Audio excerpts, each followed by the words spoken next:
Assalamualaikum warahmatullahi wabarakatuh. Alhamdulillah. Alhamdulillahilladzi ansha'a wa bara wa khalaqal ma'a wa thara wa 'abda'a kulla syai'in wa dhara. La yaghibu an basarihi saghirun namal fil laili idza sara. لا يعزب عن علمه مثقال ذرة في الأرض ولا في السماء له ما في السماوات وما في الأرض وما بينهما وما تحت الثرى وأصلي وأسلم على نبينا محمد المبعوث في أم القرى وعلى صاحبه في الغار أبي بكر بلا مراء. أيها الحاضرون أيها المسلمون أيها المستمعون الكرام، قال الله تعالى في القرآن العظيم بعد أن أعوذ بالله السميع العليم من الشيطان الرجيم فاتقوا الله ما استطعتم واسمعوا وأطيعوا. Alhamdulillah, segala puji bagi Allah yang pantas untuk mendapatkan pujian dan pengagungan atas kebesaran Allah Subhanahu wa taala serta karunia yang begitu banyak dititipkan kepada kita beserta inayah dan hidayahnya. Oleh karenanya patut kita bersyukur dengan merealisasikan rasa syukur kita dalam bentuk bil lisan, bil qalb wa bil jawari. Oleh karenanya mari kita juga bersama mensyukuri nikmat Allah Subhanahu wa taala yang seringkali dilalaikan dan diluputkan oleh sebagian besar manusia. Sebagaimana yang disampaikan oleh Abdullah bin Abbas bahwa Nabi SAW mengatakan, nikmatani maghbuna kathirun minan nas. Ada dua nikmat yang selalu atau sering luput dari kita, yaitu adalah as-sihha wal fara', nikmat sehat serta luang waktu. Tidak sedikit di antara kita yang dikasih sehat, waktu panjang, luas, ya, banyak, namun tidak pandai untuk menggunakannya dalam bentuk mendekatkan diri kepada Allah Jalla Jalaluh. Karena semua nikmat pasti akan ditanya oleh Allah Jalla Jalaluh. Oleh karenanya, pandai-pandailah kita menggunakan nikmat yang Allah titipkan kepada kita. Salawat teriring salam tentu kepada qudwah kita, yakni panutan kita dalam berbagai aspek, dalam berbagai hal, apapun itu, khususnya dalam ubudiyah kita, terkait tentang ibadah kita. Wabil khusus bagaimana kita mencontoh Nabi kita Muhammad SAW mentauhidkan Allah Jalla Jalaluh dengan tauhid yang murni, tanpa mempersekutukannya dengan sesuatu apapun, tanpa mendatangkan tandingan-tandingan apapun kepada Allah Jalla Jalaluh. Inilah oleh karenanya juga kita pantas untuk membasahi lisan kita senantiasa dengan salawat atas beliau, yang kita harapkan atas izin Allah Jalla Jalaluh kita mendapatkan syafaatnya kelak nanti. Amin ya rabbal alamin. Jamaah hadirin wal hadirat rahimani wa rahimakumullah. Alhamdulillah kita bertemu kembali Pak ya. Pada pekan yang lalu kita membahas atau sudah memasuki pembahasan kita terkait dengan bab apa Pak? Salat ya. Kitabus Shalah. Di dalam bab pembahasan tentang salat memang sangat panjang, maka baru satu pertemuan dan pertemuan kedua ini mungkin tidak atau belum selesai pembahasan kita. InsyaAllah secara perlahan kita akan mengkaji secara mendalam. Di awal pekan kemarin kita membahas tentang definisi baik secara etimologi maupun terminologi, serta keutamaan-keutamaan ataupun kedudukan salat di dalam agama kita. Kita ketahui bersama secara singkat bahwa salat secara definisi dalam bahasa atau lugatan itu adalah ad-du'a. Ya Pak ya? Apa itu? Adalah doa berdasarkan dengan firman Allah Jalla Jalaluhu wa salli alaihim, dan salatlah atas mereka. Maksud salat di sini apa Pak kemarin? Apa? Ai ud'u lahum, doakanlah bagi mereka. Maka itulah kemudian disimpulkan secara etimologi atau bahasa itu adalah doa. Salat itu berarti doa secara bahasa. Namun agar lebih sempurna dan lebih lengkap, ada definisi yang disebut dengan terminologi yang banyak sekali definisinya, tentu takrifat-takrifatnya yang disebutkan oleh para ulama. Kita kutip di antaranya salah satunya aqwalun wa af'alun muftatahatun bitakbir mukhtatamatun bitaslim, yaitu disebutkan bahwasannya salat secara terminologi atau secara istilah itu artinya adalah ucapan-ucapan, perbuatan atau gerakan-gerakan di dalam salat tentunya Pak ya, karena kita sedang membahas bab salat. Muftatahatun bitakbir dimulai dengan takbiratul ihram, wa mukhtatamatun bitaslim yang ditutup dengan salam tentunya. Ya, ditutup dengan salam. Ma'an niyah disertai dengan niat yang tulus, yang ikhlas karena Allah Jalla Jalaluh, bukan karena makhluk, bukan karena riya, sum'ah dan lain sebagainya. Apakah cukup dengan niat saja? Maka ada definisi terakhirnya, yaitu ma'an niyah bisyurut makhsusah, dengan syarat-syarat yang khusus. Ada syarat sahnya salat yang juga sudah kita singgung. Terkait tentang kedudukannya di dalam agama, sangat banyak di antara yang kita ketahui bersama. Saya yakin kita hafal bahwa salat itu merupakan tiang agama. Nabi SAW mengatakan as-salat imaduddin, salat adalah tiang daripada agama. Faman aqamaha faqad aqamad-din, siapa yang menegakkannya maka dia telah menegakkan agamanya. Waman hadamaha faqad hadamad-din, dan barang siapa yang meninggalkannya maka dia telah merobohkan agamanya. Oleh karenanya mari sama-sama kita menjaga salat kita, khususnya yang telah diwajibkan melalui peristiwa yang sangat mulia, yaitu Isra wal Mi'raj. Dari banyaknya waktu dalam sehari sampai pada akhir puncaknya mendapatkan yakni perintah untuk menegakkan salat 5 waktu. Oleh karenanya jangan kita tinggalkan lagi salat 5 waktu ini, dan berupaya untuk memperbaiki setiap salat kita yang mungkin ada kekurangan di dalamnya, entah itu karena kelalaian kita atau disebabkan karena kejahilan kita atas ilmu. Oleh karenanya Nabi SAW mengatakan sallu kama ra'aitumuni usalli. Siapa contoh kita dalam praktek salat tersebut? Yaitu adalah Nabi kita Muhammad SAW yang mengajarkan dan mencontohkan kepada para sahabat ridwanullahu alaihim jami'a, yang sampai kepada para tabi'in, kemudian sampai dengan hari ini tentu kita merujuk dan mencontoh pada sosok manusia termulia, yaitu Nabi Muhammad SAW. Dan banyak lagi juga di antaranya adalah tentang kedudukan di dalam agama, bahwa salat itu yang pertama kali akan ditanya, dihisab sama Allah Subhanahu wa taala. Berdasarkan hadis Nabi juga, yang Nabi SAW bersabda, inna awwala ma yuhasabu bihil abdu yawmal qiyamah as-salah, faman aqama fa in salahat faqad aflaha wa anjah, wa in fasadat faqad khaba wa khasar. Nabi mengatakan sesungguhnya inna awwala, yang pertama kali, ma yuhasabu, yang akan dihisab, alal abdi, atas seorang hamba, yaitu adalah as-salah, tentang salatnya Pak ya.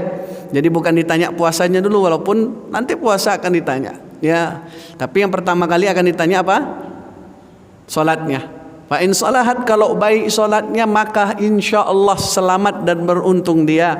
Wa in fasadat, tapi sebaliknya kalau rusak salatnya, faqad khaba wa khasar, maka sungguh dia telah menyesal dan merugi kelak nanti. Naudzubillah. Kita mudah-mudahan tergolong di antara orang-orang yang menegakkan salat, dan semua itu tentu karena Allah Jalla Jalaluh, serta berupaya untuk memperbaiki setiap apa yang menjadi kekurangan di dalam salat kita ataupun kelalaian-kelalaian kita. Kita berlindung kepada Allah dan memohon pertolongannya.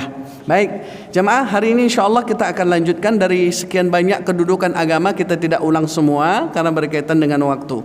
Ya, ini yang pertama kita akan lanjutkan tentang bab salat.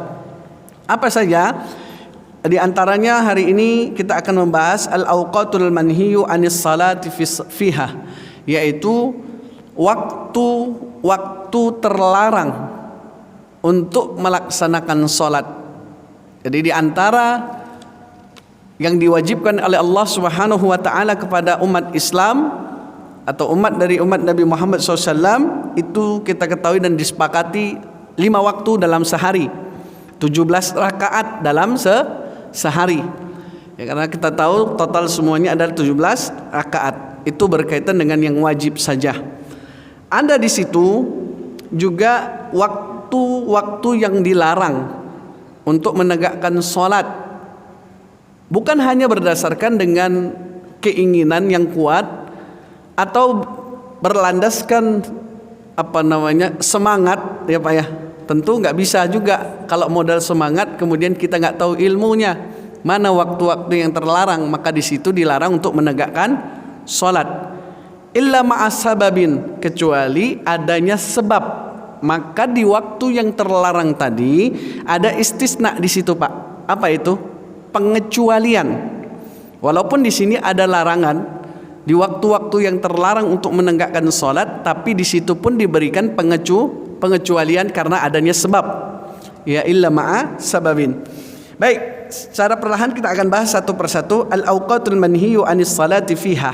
Waktu-waktu yang dilarang untuk salat di dalamnya. Apa saja itu? Ba'da salatul fajr hatta tartafa'u asy-syams, yaitu setelah salat waktu fajar atau salat subuh. Maka tidak ada lagi salat. Kalau sebelum salat fajar atau salat subuh tadi tentu ada salah satu salat rawatib yang sangat istimewa, memiliki kedudukan yang sangat istimewa walaupun hukumnya tidak wajib, yaitu kita kenal dengan qabliyah subuh. Karena Nabi SAW mengatakan raka'atul fajr khairum minad dunya wa ma fiha. 2 rakaat qabliyah subuh itu lebih baik daripada dunia dan seisinya, Masya Allah. Jadi kalau kita lihat lagi hadis dari Abdullah Pak, Abdullah bin Umar mengatakan, hafiztu min Rasulillahi sallallahu alaihi wasallam asyrah rakaat. Aku menghafal dari Nabi sallallahu alaihi wasallam atau melihat langsung bahwa Nabi itu enggak pernah meninggalkan 10 rakaat di dalam salat rawatib atau salat sunnah qabliyah dan ba'diyah. Apa saja itu yang 10? Kata beliau, raka'ataini qabla zuhri, yaitu 2 rakaat sebelum salat zuhur. Wa raka'ataini ba'daha, 2 rakaat setelahnya. Walaupun nanti akan ada hadis 4 Ustadz. Ya, memang ada hadisnya di dalam hadis Aisyah Ummul Mukminin radhiyallahu anha. Tapi yang dalam hadis Abdullah bin Umar ini mengatakan hafiztu min Rasulillah asyara rakaat, di antaranya 2 rakaat sebelum zuhur dan sesudahnya. Berarti sudah berapa Pak? 4. Rakaataini ba'dal maghribi, setelah maghrib. Yang tadi mungkin sudah kita laksanakan ya. Wa raka'ataini ba'dal isya, 2 rakaat setelah salat isya. Berarti 4 kali 2 sudah 8. Tapi kata Abdullah bin Umar ada 10. Mana 2 lagi? Raka'ataini qabla al-fajr, 2 rakaat sebelum salat subuh. Itulah yang kita kenal dengan qabliyah subuh. Nah, 10 inilah yang kemudian Nabi SAW tidak pernah meninggalkan, kata Abdullah ibn Umar. Bagaimana dengan hadis-hadis mungkin yang menunjukkan ada orang melakukan sholat qabliyah asar, qabliyah maghrib, qabliyah isya? Maka ada memang beberapa hadis yang menunjukkan tentang itu. Bahkan Nabi mengatakan liman sya'a, siapa yang mau silahkan kerjakan. Tapi yang pasti tidak pernah ditinggalkan Nabi 10 tadi Pak. Ya, walaupun berdasarkan tadi ditambah 2 rakaat, yaitu 4 rakaat di waktu zuhur tadi dalam hadis Ummul Mukminin radhiyallahu anha, yaitu Aisyah, ya. Baik, maka yang pertama dilarang untuk melakukan salat selepas salat subuh. Tidak ada salat lagi, ya. Walaupun nanti akan ada pembahasan Pak, boleh enggak mengkodok salat tapi bukan salat wajib. Biasa kan kalau kodok salat wajib. Seperti misalnya mengkodok salat rawatib. Seperti juga salat zuhur yang mungkin pernah dilakukan oleh Nabi SAW ketika itu dalam sebuah hadis. Atau ada sebagian orang bertanya tentang mengqadha salat rawatib 2 rakaat qabliyah subuh, dan ini nanti sangat panjang tentunya dengan segala syarat-syarat yang harus dipenuhi. Ya, nanti kita akan bahas insyaallah. Jadi yang pertama salat fajar sampai tingginya matahari, ya. Kemudian wa ba'da salatil asr, dan setelah salat asar ini enggak boleh ya melakukan salat hatta taghrubus syams, sampai tenggelamnya matahari, maka boleh melaksanakan salat di waktu itu. Tapi kalau selepas asar langsung melaksanakan salat tanpa ada sebab, maka tidak boleh karena tidak ada salat, dan ini masuk dalam kategori al-awqat al-manhiyu anis salah, yaitu waktu-waktu yang dilarang untuk menegakkan salat. Kemudian yang ketiga ats-tsalisu waqtu zawal, yaitu saat ketika tergelincir. Mungkin kita sering dengar Pak ya, zawal. Apa itu zawal? Tergelincirnya matahari ya condong ke arah barat. Ya, sebelum zuhur zawal itu. Anda qaimiz zahirah li hadithi Uqbah ibn Amir, berdasarkan dengan hadis ya Uqbah bin Amir. Siapa Pak? Uqbah bin Amir radhiyallahu an, semoga Allah meridainya. Ia berkata, "Thalasu sa'atin kana Rasulullah sallallahu alaihi wasallam yanhana an nusalliya fihinna."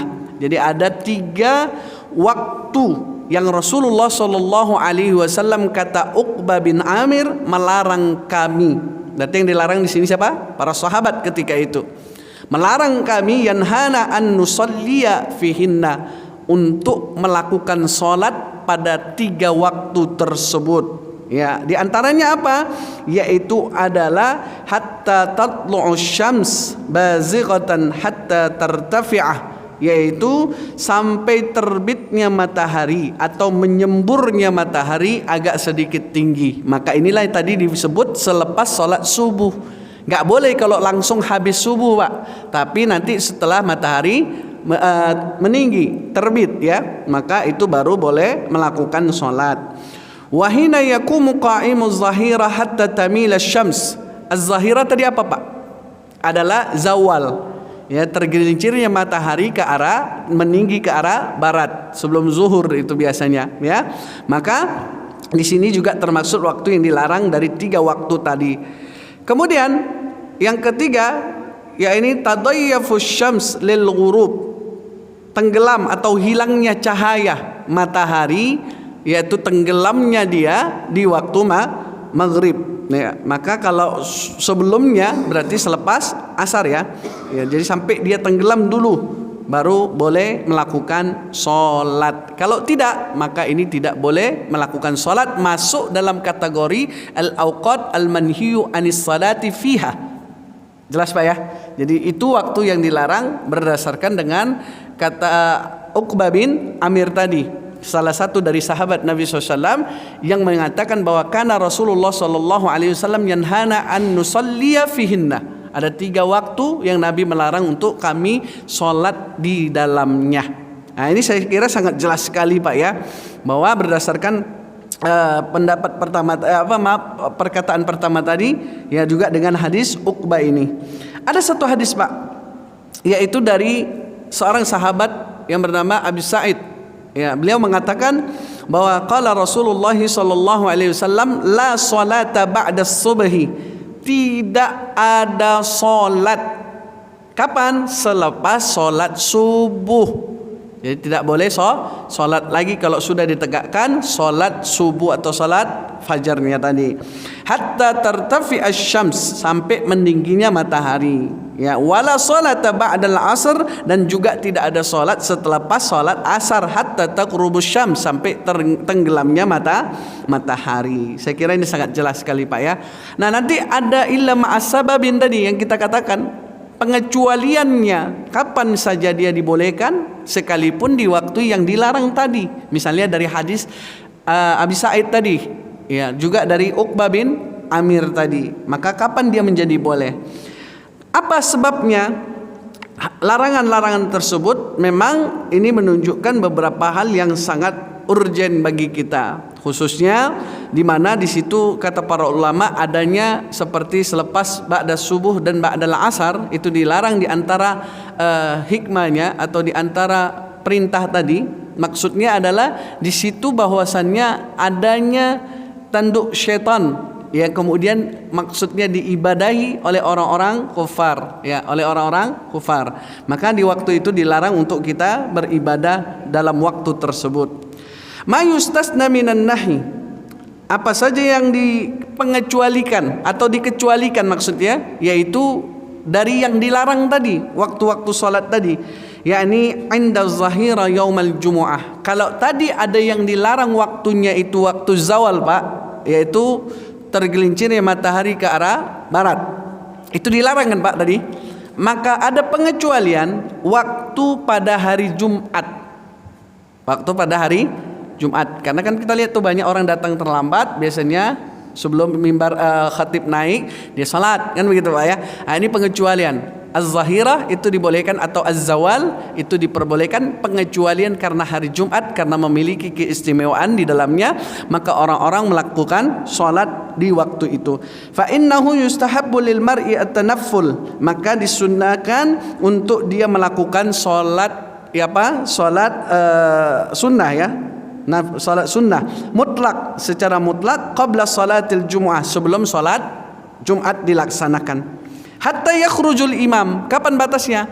Sampai imam keluar dari tempatnya. Maksud imam di sini adalah khatib.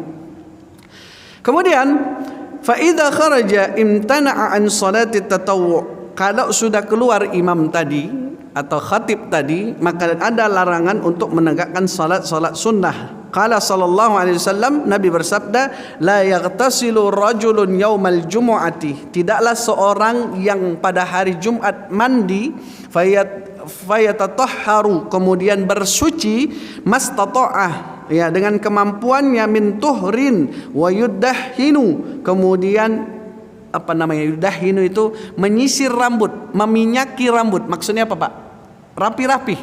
Rapikan rambutnya dengan sisir, dirapikan dengan kopiah, dia pakai wangi-wangian termaksud di dalamnya, kan disunahkan Pak ya hari Jumat ya.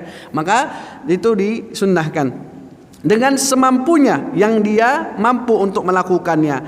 Au yamussu ya min tibi, atau boleh menggunakan parfum. Ya, ini merupakan di antara sunnah yang diperintahkan, menggunakan parfum. Dari mana?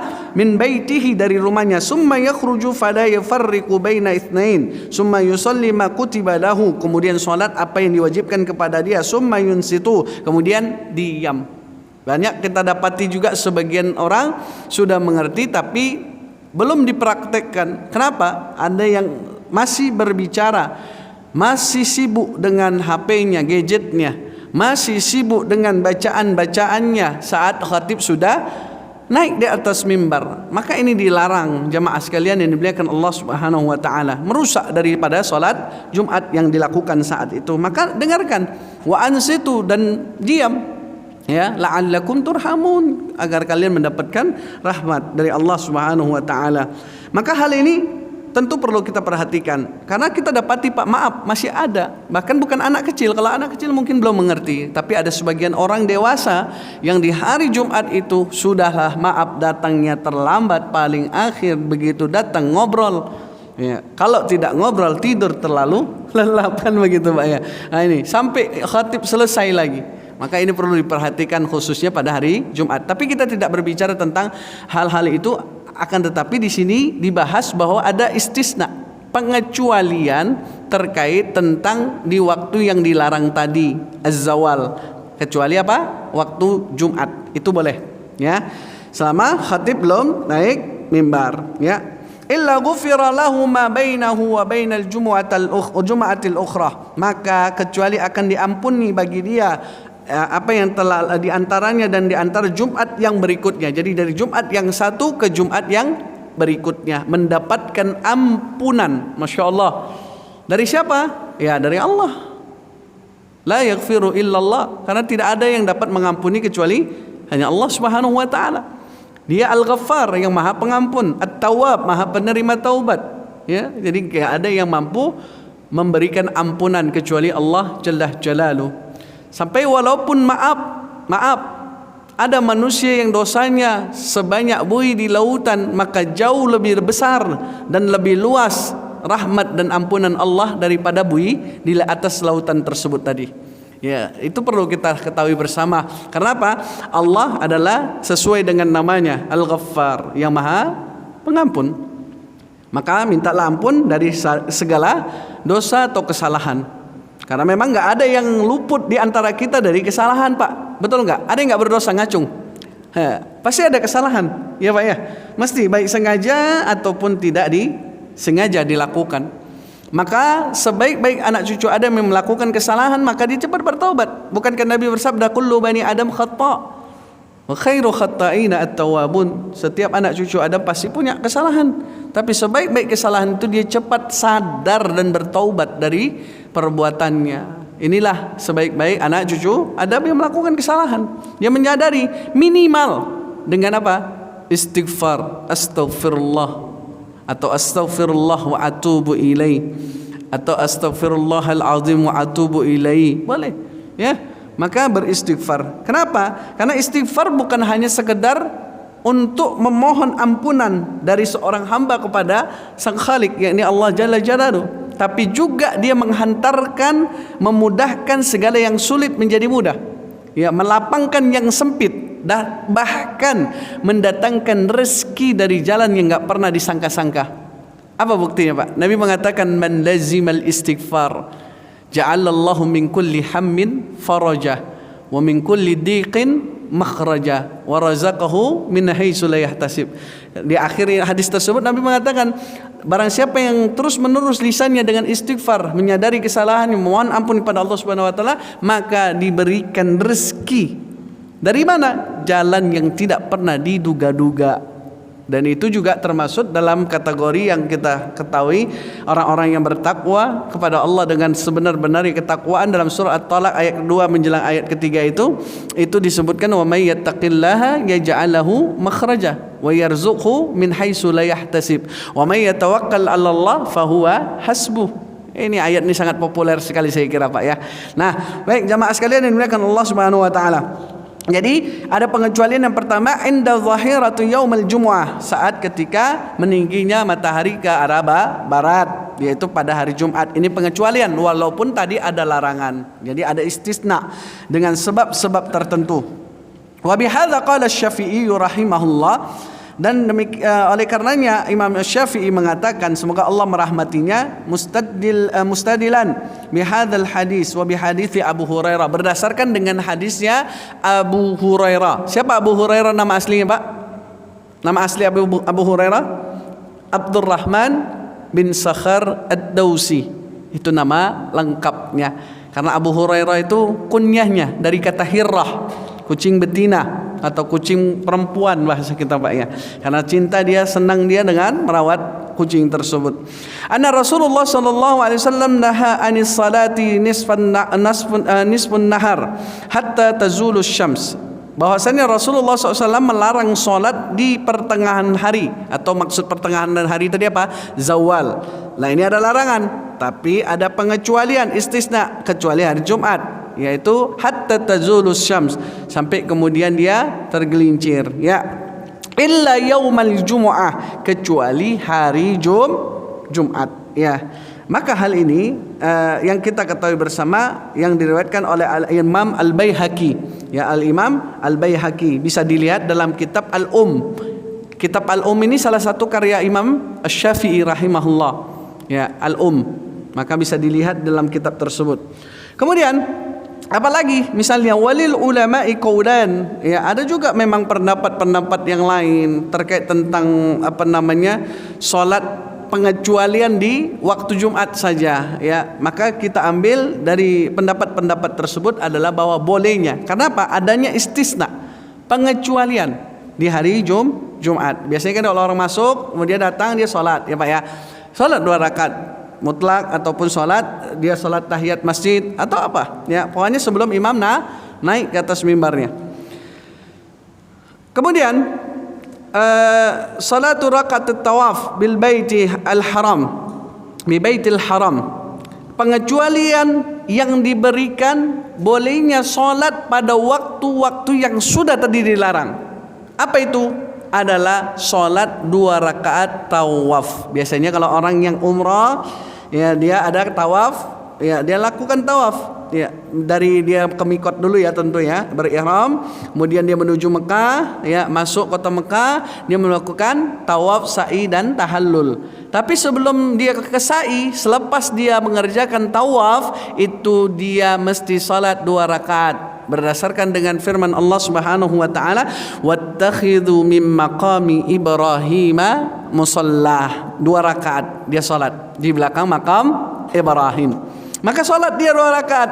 Maka solat ini jika dilakukan saat dia datang, misal ada orang tawaf datang sebelum asar, anggaplah sebelum asar 5 menit atau 10 menit lagi akan kumandang azan asar Pak, dan dia sempat tawaf 1 atau 2 putaran. Nah kemudian iqamah ditegakkan, solat asar didirikan. Kan biasanya susah untuk kita tawaf Pak ya, apalagi depan Ka'bah. Ya kan mungkin bisa secara perlahan, pelan-pelan, tapi kalau kredit susah gitu kan. Maka kita akan sholat juga kan Pak di situ. Sholat apa? Sholat wajib dulu kan. Nah nanti baru selepas sholat wajib dilakukan atau dilanjutkan kembali tawaf yang kurang dilengkapi tadi. Misalnya 2 tadi, maka dia lengkapi 5 lagi dengan melanjutkan tanpa mengulang. Lanjut dari tempat dia tadi berhenti untuk sholat, dia lanjut. Nah selepas dia tawaf sampai putaran ke-7 selesai, arahan pundak sebelah kirinya dengan Hajar Aswad, kemudian nanti pundak sebelah kanannya bertepatan dengan pilar hijau, maka dia taslim, mengangkat tangan, mengucapkan bismillah, Allahu Akbar sebanyak 3 kali. Sebelum dia berjalan merenjak menuju ke sa'i, dia salat 2 rakaat di belakang makam Ibrahim. Ini sudah kita ketahui, masyhur sekali. Maka salat 2 rakaat. Nah salat itu kan selepas salat apa tadi? Asar. Ada enggak dalam kategori al-manhiyu anis salah tadi? Masuk dalam kategori yang dilarang? Iya, selepas ba'da subuh dan selepas ba'da asar. Tapi ada pengecualian bolehnya, yaitu diantaranya salatu rakaatai at-tawaf bil baitil haram. Salat 2 rakaat yaitu tawaf di Masjidil Haram. Ya. Nama lain daripada Mekah apa Pak? Ada yang tahu? Baitul Atiq. Baitul Atiq. Mana dalilnya? Berdasarkan firman Allah Subhanahu wa taala dalam surah Al-Hajj ayat 27. 27 atau 29 saya lupa, tapi Al-Hajj Allah mengatakan subal yaqdu tafathahum wal yufu nuzurahum wal yattawafu bil baitil atiq. Dan tawaf di Baitul Atiq. Apa itu Baitul Atiq Pak? Rumah yang tua.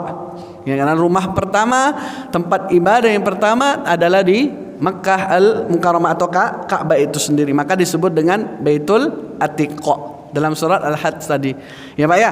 Nah, baik kita kembali lagi pada solat yang dipengecualikan, yaitu solat tawaf.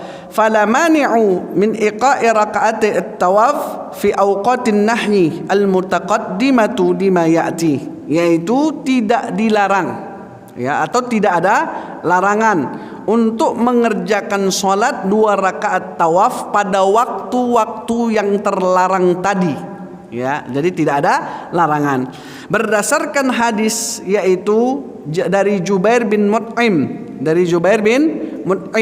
radhiyallahu an, semoga Allah meridhoinya. Dia mengatakan bahwasannya Rasulullah sallallahu alaihi wasallam bersabda, ya Bani Abdul Manaf, wahai Bani Abdul Manaf, la tamna'u ahadan tafa bihadzal bait, janganlah kalian mencegah seorang pun untuk tawaf di rumah Allah ini, yaitu di Ka'bah maksudnya.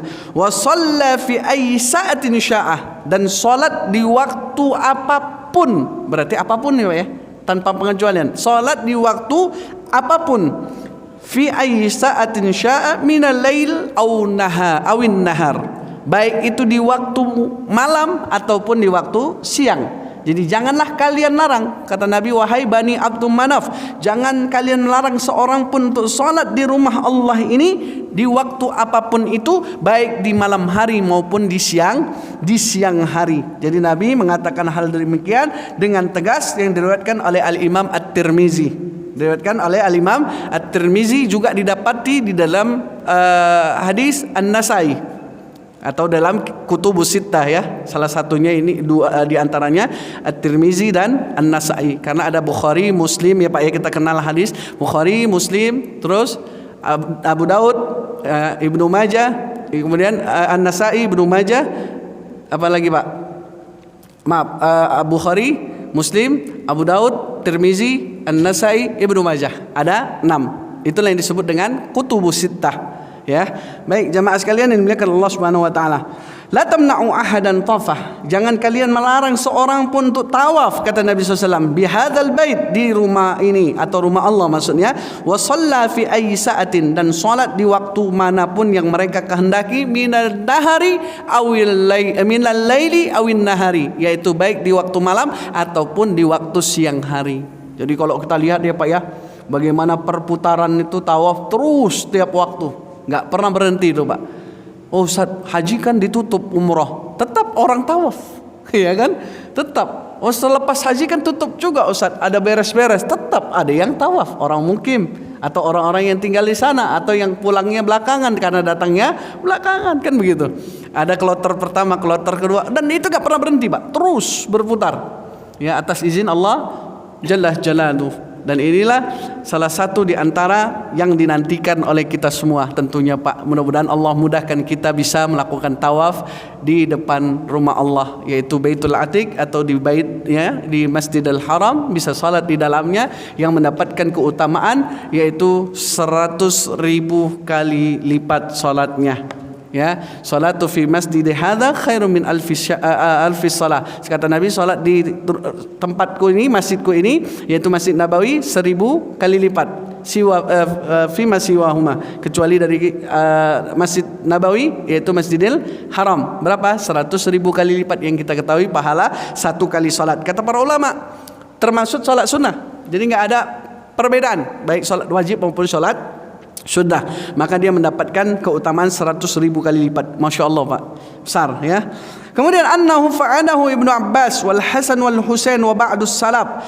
Berdasarkan selain hadis Jubair bin Mut'im tadi menunjukkan bolehnya salat 2 rakaat tawaf di Baitul di depan Ka'bah, walaupun di waktu terlarang, itu dilakukan oleh siapa Pak? Sahabat sekaligus sepupunya Nabi. Sekali lagi, sahabat sekaligus sepupunya Nabi. Siapa itu? Abdullah bin Abbas radhiyallahu anhuma. Abbas pamannya Nabi punya anak namanya Abdullah, maka disebut dengan Abdullah bin Abbas. Dan termasuk dilakukan oleh Hasan dan Husain. Ya, siapa yang nggak kenal Hasan dan Husain Pak ya? Wa ba'dus salaf, dan sebagian salafus saleh, ya, orang-orang saleh, orang-orang terdahulu termasuk para sahabat. Anna rakaat at-tawaf tabi'atani lahu, karena 2 rakaat salat tawaf itu mengiringi daripada tawafnya. Maka kita lihat orang selepas tawaf Pak, nggak langsung sa'i, pasti salat 2 rakaat di belakang makam Ibrahim, berdasarkan tadi dalil firman Allah, wattakhidhu min maqami Ibrahima musalla. Salat dia 2 rakaat.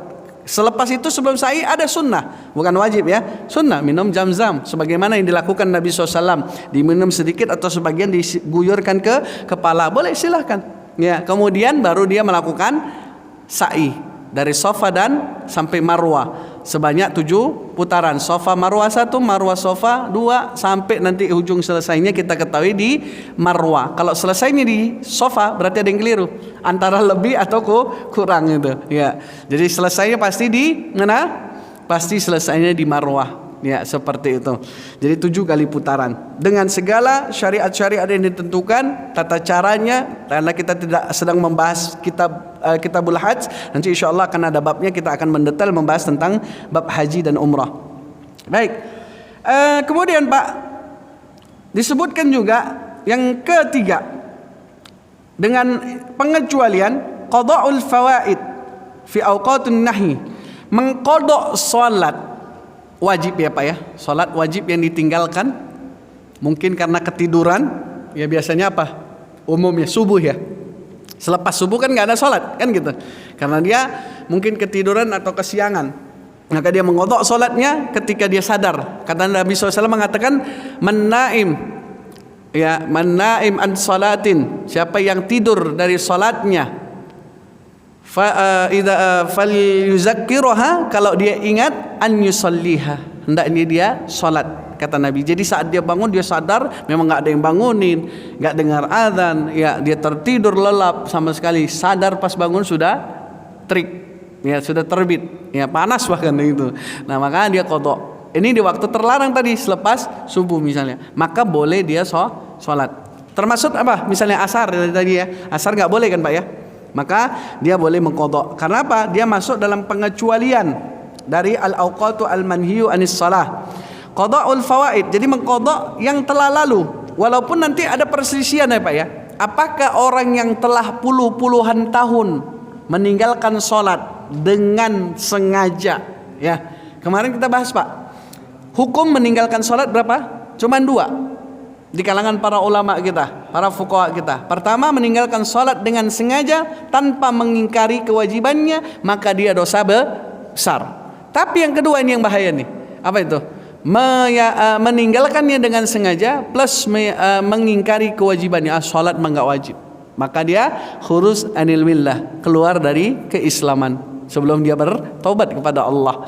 Jadi jangan mengingkari kewajiban sholat. Tapi umumnya apa? Orang meninggalkan sholat karena mungkin malas, ya, menganggap enteng akan hukum tersebut, tapi dia tidak mengingkari. Dan ini pun jangan dianggap enteng. Kenapa? Karena tidak ada dosa yang lebih besar dari mencuri, berzina, merampas, membunuh kecuali meninggalkan sholat. Ini besar Pak dosanya. Ya makanya jangan dianggap enteng dengan meninggalkan sholat dengan sengaja. Sampai orang yang meninggalkannya ini terjadi ikhtilaf di kalangan para ulama. Kalau dalam mazhab Syafi'i yang masyhur itu qadha setiap waktu yang dia ingat. Selepas sholat dia mengerjakan. Tapi mayoritas para ulama mengatakan maka cukup dengan cara bertaubat, dengan taubatan nasuhah, bahwa dia menyesali sholat-sholat yang pernah ditinggalkan dengan sengaja. Kemudian dia mendapatkan hidayah, mungkin dia bertaubat kepada Allah, dia menyesali dan dia menjaga sholat setelah taubat tadi dengan menjaga sholat minimal 5 waktu tadi. Nah ini cukup dengan taubat. Jadi ada khilaf di situ. Imam Syafi'i dengan masyhurnya ulama-ulama yang mengatakan yaitu wajib qadha setiap habis sholat yang engkau ingat. Berapa saja.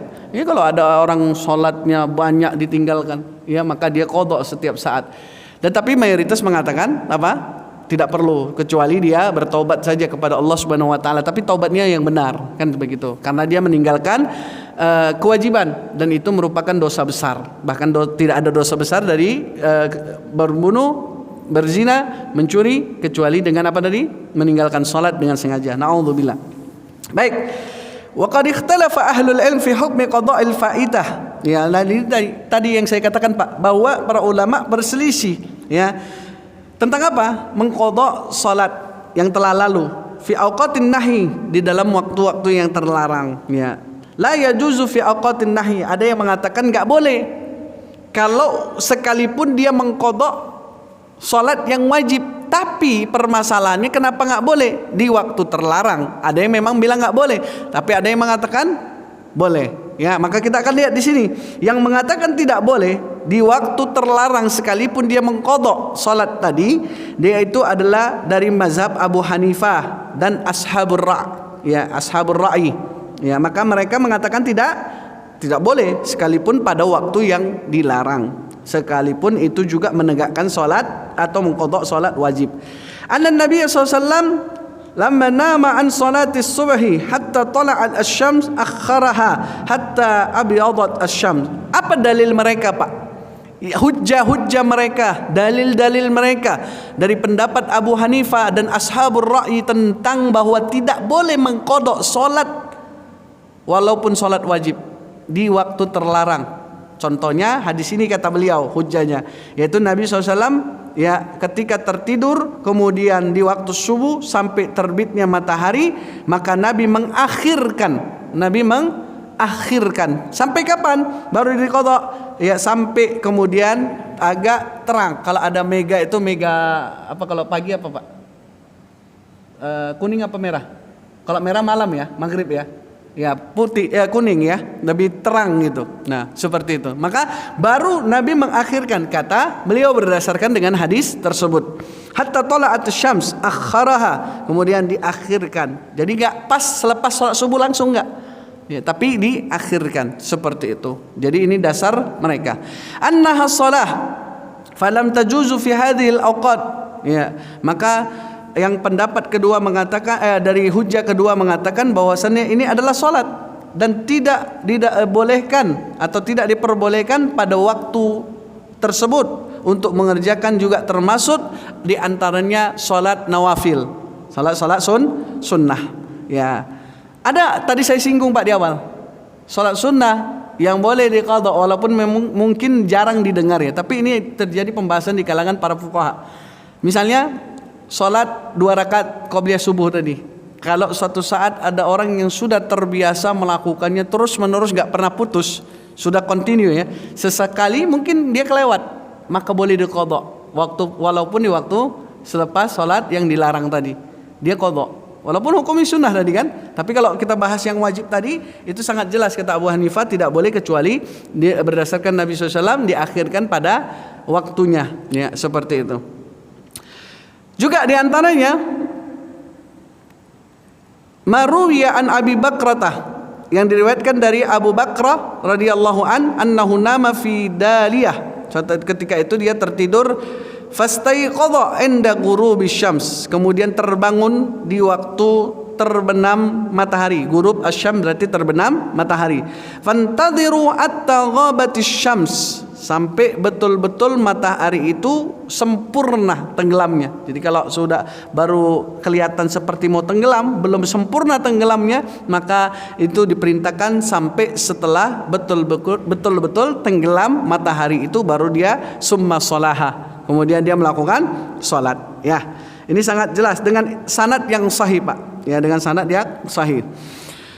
Kemudian maruwiya an Ka'ab, juga diriwayatkan dari Ka'ab, dia mengatakan anna ibnahu nama hatta tala'a qarn asy-syams, anaknya ya tidur sampai saat ketika qarnus syamsi fa'ajlasahu falamma an ta'alatis syams qala lahu salli, yaitu saat ketika matahari itu di atas selepas ba'da asar sampai betul-betul sempurna, baru kemudian diperintahkan untuk sholat saat itu. Ya juzu qada'ul fawaid fi awqatin nahi. Ini memang panjang sekali. Ada tadi pertama mengatakan Abu Hanifah dan ashabur ra'i bahwa tidak boleh secara mutlak. Tapi ada yang mengatakan pendapat kedua, boleh Pak. Boleh. Kapan itu? Walaupun di waktu-waktu yang terlarang. Siapa yang memilih pendapat tersebut? Yaitu adalah di dalam mazhab Maliki dan Syafi'i serta Ahmad dan mayoritas para sahabat serta para tabi'in. Jadi Imam Malik, Imam Syafi'i dan juga diantaranya Imam Ahmad. Kalau Imam Abu Hanifah mengatakan tidak boleh tadi. Yang tiga ini dan mayoritas para sahabat serta para tabi'in itu membolehkan walaupun di waktu yang terlarang. Nah, bagaimana kesimpulannya jamaah sekalian? Kesimpulannya adalah bahwa awal ma ta'khirun Nabi SAW hatta ibtayadus syam fahum lahum an yuqadhahum illa harra syamsi aslan. Maka hal tersebut sangat jelas kata beliau boleh untuk dilakukan sekalipun fil awqatil manhi, pada waktu-waktu yang dilarang. Jelas Pak ya? Jadi boleh atau tidak dari kedua pendapat, walaupun memang ada persisian, maka jawabannya boleh. Kita ambil pilih yang rajih kata beliau dari pendapat mayoritas tadi Maliki, Syafi'i dan Imam Ahmad, berdasarkan juga mayoritas para sahabat dan para tabi'in, ya para tabi'in. Jadi memang ini cukup panjang saya kira terkait tentang ikhtilaf di kalangan para ulama yang dua pendapat berdasarkan hujjahnya masing-masing, dalil-dalil yang dikemukakan. Tapi kesimpulannya pada waktu istisna maka diperbolehkan. Tapi kalau tidak maka nggak usah dilakukan. Ya, ini memang al-khuruj anil khilaf aula, keluar dari perselisihan itu memang lebih utama sih sebenarnya. Tapi kalau memang harus urgen dilakukan, ada pengecualian berdasarkan dengan dalil-dalil yang kuat, maka silakan kerjakan. Silakan lakukan ya. Memang inilah perlunya kita untuk membahas secara mendetail, bukan hanya dari satu mazhab, tapi kita lihat dari mazhab-mazhab yang lain. Sehingga apa hujjah, dalil-dalil mereka, alasan-alasan mereka ya, maka kita akan kupas secara perlahan. Jemaah sekalian yang dimuliakan Allah Subhanahu wa taala. Ini baru berbicara tentang pengecualian. Ya, pengecualian tadi. Apalagi pengecualian yang boleh? Salatul janazah. Salat jenazah boleh, Pak. Walaupun habis asar, iya. Habis subuh boleh. Karena memang ada juga hadis yang mengatakan asri'u bil janazati. Segerakan kalian urusi jenazah. Iya kan? Karena itu merupakan apa, Pak? Fardu ain. Fardu kifayah, maaf. Fardu kifayah. Apa itu fardu kifayah? Idza qama bihil ba'a saqata anil bakin. Kalau sudah dikerjakan oleh sebagian, maka yang lain tidak ada kewajiban. Dari mulai memandikan mayit, mengkafaninya, mensolatkannya, memakamkannya, mengantarkannya ke pemakaman, itu semua fardu kifayah. Makanya di sini solat jenazah boleh karena ada perintah untuk menyegerakannya. Ada perintah untuk menyegerakannya. Ajma'al ulama'u ala jawazi salati ala janazati ba'da salati subhi wal asar. Sepakat para ulama, Pak, bolehnya salat jenazah walaupun selepas salat subuh dan selepas salat asar. Boleh. Jadi di dalam kitab Ibnu Qudamah Al-Mughni sangat masyhur, itu bisa dilihat. Beliau mengatakan boleh dalam hal tersebut, dan ini juga dipilih oleh mayoritas para ulama. Wallahu taala alam. Mungkin sampai di sini dulu berkaitan dengan waktu. Insyaallah kita akan lanjutkan yang ke-6 dan berikutnya nanti terkait tentang as-salawatul laha sabab. Adanya sebab-sebab seperti salat tahiyatul masjid, salat sunnah wudu dan lain sebagainya. Itu menyebabkan adanya pengecualian yang dibolehkan saat di waktu-waktu terlarang sekalipun. Wallahu taala alam. Hadza sallallahu ala nabiyyina Muhammadin wa ala alihi wa sahbihi wasallam. Subhanakallahumma bihamdika asyhadu an la ilaha illa anta astaghfiruka wa atubu ilaik. Kurang dan lebih saya mohon ampun kepada Allah atas kesalahan, kekeliruan, atas pemahaman yang saya miliki dan kejahilan yang datang dari diri saya. Assalamualaikum warahmatullahi wabarakatuh.